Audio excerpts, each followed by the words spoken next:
Estão agora convidados da edição da noite o fiscalista Tiago Caiado Guerreiro e também o jornalista José Gomes Ferreira. Boa noite a ambos. José Gomes, uma das perguntas que muitos portugueses estarão a fazer-se a esta hora é como é que, aumentando as contribuições para a segurança social, se diminui o desemprego.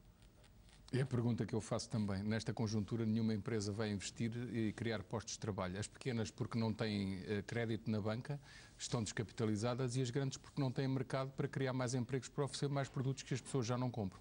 A prova deste contrassenso é um comunicado da Associação Portuguesa de Empresas de Distribuição. Os grandes distribuidores vão embolsar milhões ao não pagar tanto de segurança social com os seus funcionários, e eles, em lugar de aplaudirem, estão preocupadíssimos e dizem assim: estamos profundamente preocupados com as fortes repercussões no setor, porque as pessoas não vão ter dinheiro para comprar os seus produtos. Portanto, isto é um disparate. É o único adjetivo que eu encontro para isto. E do ponto de vista... É uma obediência a um princípio neste caso, negativo, da influência da Troika, que sempre insistiu que deveria haver uma baixa da taxa social única e que só pode ser feita numa altura de período de estabilidade ou de crescimento económico. Aliás, eu recordo aqui uma frase do próprio Primeiro-Ministro, quando, em relação a este corte da taxa social única, logo no início disse qualquer coisa como: não submeteremos o país a experimentalismos de laboratório. Ele disse isto e agora fê-lo. Porquê? E eu acrescento à minha análise o seguinte: como é que se vai tirar das famílias portuguesas 4 mil milhões de euros, 4 mil milhões de euros, e se vai entregar metade aos patrões que não vão criar emprego? Boa parte deles vão aproveitar para reforçar a sua contabilidade, é verdade, algumas empresas precisam, em algum sentido vai ser benéfico para essas empresas, mas eles não vão criar mais emprego por isso, e muitas delas vão distribuir a alguns acionistas, e alguns acionistas vão pôr esse dinheiro lá fora. Pergunto se isto é orientar um país, não é? Tiago Caiado Guerreiro, do ponto de vista técnico e no estrito senso, isto não é uma subida de impostos? É. É? É uma subida de impostos. Por exemplo, o CDS diz que não. É uma subida de impostos porque a parafiscalidade, isto é, os impostos, a segurança social, é hoje em dia considerada já como um imposto. No passado não era, porque aquilo que se descontava corresponderia àquilo que mais ou menos se receberia da reforma. Nós atualmente descontamos com uma perspectiva de em 2050 ou 2060 virmos a receber 40, 30, já nem sabe ninguém quanto é que vamos a receber ou menos do que isso. De salário. Por isso, considera-se agora internacionalmente e até pela OCDE um imposto. Por outro lado, eu concordo exatamente com o que estava a dizer o José Gomes Ferreira, em que para haver efeitos da descida da taxa social única sobre as empresas, ela teria que ser de pelo menos 12 pontos percentuais. E, para criar emprego, teria que ser dirigida às empresas exportadoras, não a todas as empresas. Eu não estou a perceber como é que a EDP, como é que a Portugal Telecom, como é que a Galp, como é que os distribuidores vão criar mais emprego. O setor financeiro, por exemplo? O setor financeiro vão criar mais emprego. Quer dizer, vão quê? Vão exportar crédito o que não têm lá para fora? Ou a EDP vai vender a eletricidade que importa de lá de fora e não produz outra vez lá para fora mais barata?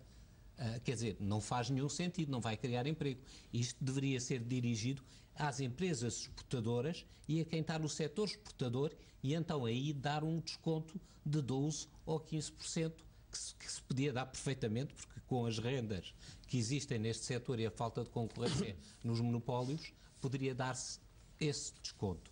Agora, eu não sei se isto não foi imposto pela boca abaixo pela Troika. Por outro lado, também não percebo o discurso de Carlos Zorrinho relativamente à situação.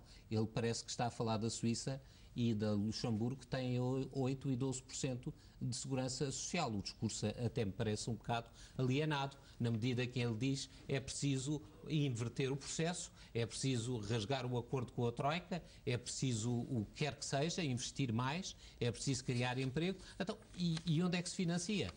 Nós já não nos conseguimos financiar em grande parte dos mercados. O Banco Central Europeu financia-nos se nós cumprirmos o acordo. Os bancos internacionais não nos financiam, não há ninguém a querer comprar a nossa dívida, onde é que nós vamos buscar dinheiro para isso? Por falar em troca, Zé Gomes, faz sentido... Se me permite, esse é que é o problema. Sim. É que a esquerda que não percebeu nada desta crise, não percebeu nada pela atitude que tem tido até agora. Agora arrisca-se a ter razão por causa desta medida, que é completamente ao contrário do que devia ser. Arrisca-se a ter razão, porque isto é transferir dinheiro de um setor que já está absolutamente pauperado, setor privado, para objetivos que não vão ser cumpridos, que é hipoteticamente criar emprego. E este valor...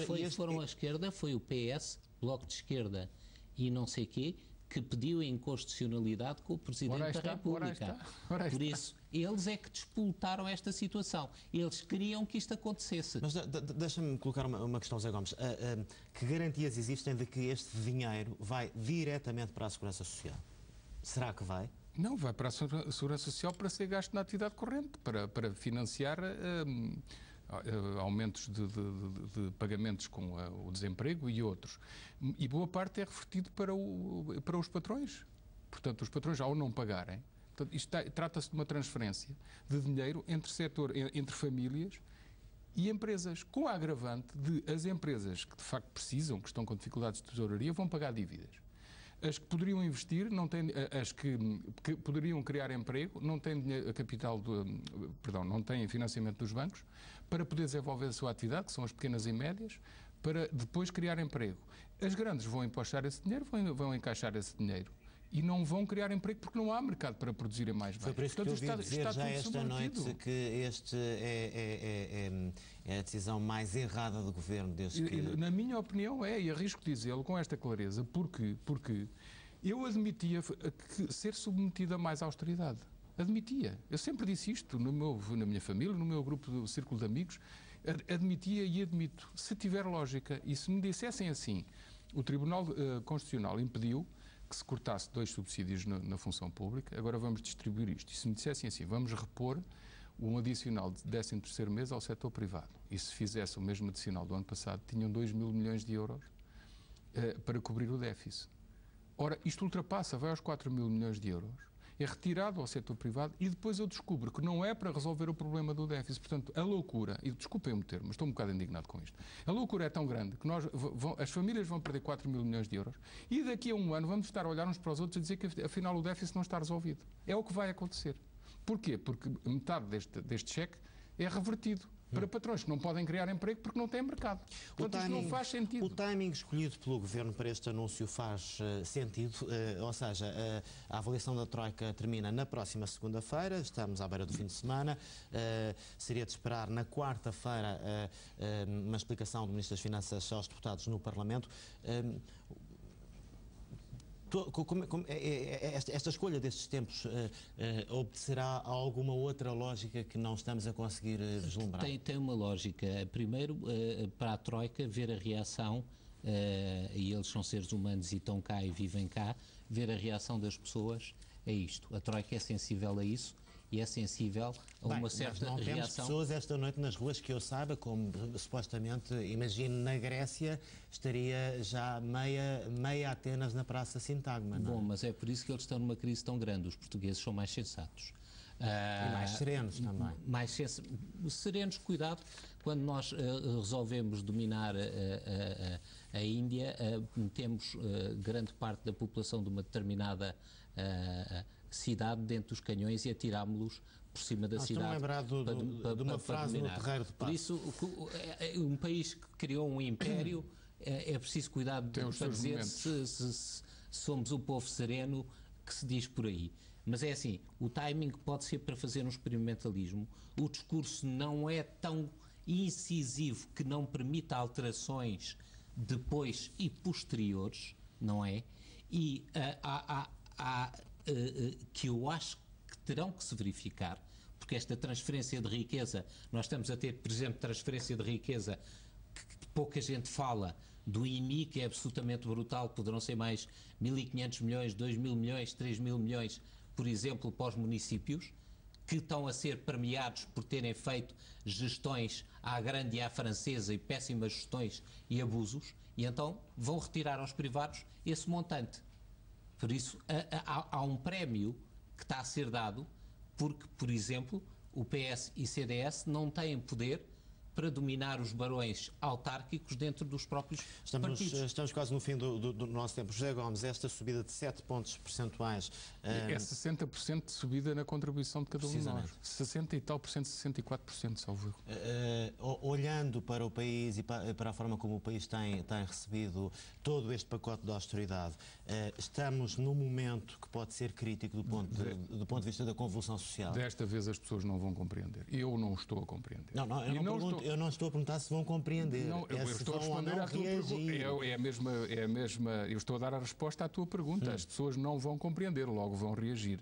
E eu não consigo compreender, incluo-me nesse conjunto de pessoas, não consigo compreender quando estamos num momento do país em que grandes empresas, que o Tiago citou aí bem, vão ter um prémio.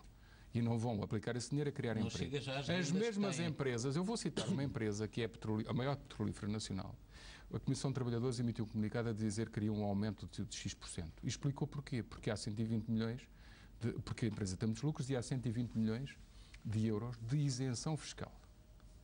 E a própria Comissão de Trabalhadores se perguntava. Então eu pergunto-me assim, o meu país permite-se que um governo legisle no sentido de retirarem 4 mil milhões de euros das famílias e uma empresa destas não paga 120 milhões de euros de impostos? Desculpem, isto já não está a bater certo. Este país é o país em que uma empresa que é dominante no mercado da energia vai aumentar a eletricidade com a conivência desta troika e deste governo, argumentando que existe uma liberalização do mercado. Desculpem, nos livros de economia vem escrito que as liberalizações são para baixar preços. Estão a enganar quem? A mim não estão, nem a nenhum de nós. Portanto, isto acontece ainda sobre esses agravamentos de custos para as famílias. Agora as pessoas já não vão compreender. Acho eu. Isto é muito complicado o que está a acontecer. Acho que isto é uma transferência de dinheiro para onde não devia e, sobretudo, não resolve o problema do déficit. Daqui a um ano vamos estar aqui todos a olhar e a dizer é preciso mais. Esse é que é o grande problema. Esse é que é o grande problema. É que não se cria sustentabilidade. Ao menos que ficassem com os 4 mil milhões e dissessem assim, agora está resolvido. Sustentabilidade a médio e longo prazo. Com certeza. E, por outro lado, vamos voltar à mesma conversa, que é, o que nós temos é um excesso de despesa pública, não é um excesso de rendimentos do setor privado. Por isso, onde temos que cortar é na despesa pública, nas PPPs, nas fundações, nas instituições, nas rendas, etc. E aí é que tinha que haver um corte. Nos 4.500 a 6.000 institutos a mais que existem, só isso estava bastante... Se o Primeiro-Ministro vir fazer uma comunicação destas e não ser capaz de dizer concretamente qual é o valor que vai cortar. É isso que me surpreende. Nós tínhamos previsto mais tempo para esta conversa, mas o futebol não deixou e por isso vou ter... Deixe-me só dizer-lhe esta que é escandalosa. Eu deixo, só que depois as fundações... Puxa-me as orelhas. A Fundação Calouste Gulbenkian foi pior classificada como uma fundação só com interesse político, com uma diferença de 14 pontos percentuais. Leia a classificação feita pela Direção-Geral de Finanças, que fica escandalizado. Aquelas que defendem os deficientes, defendem a cultura, defendem tudo, são piores classificadas que todas aquelas que estão ligadas aos partidos políticos ou aos barões políticos. Meus senhores, muito obrigado, boa noite, bom fim de semana.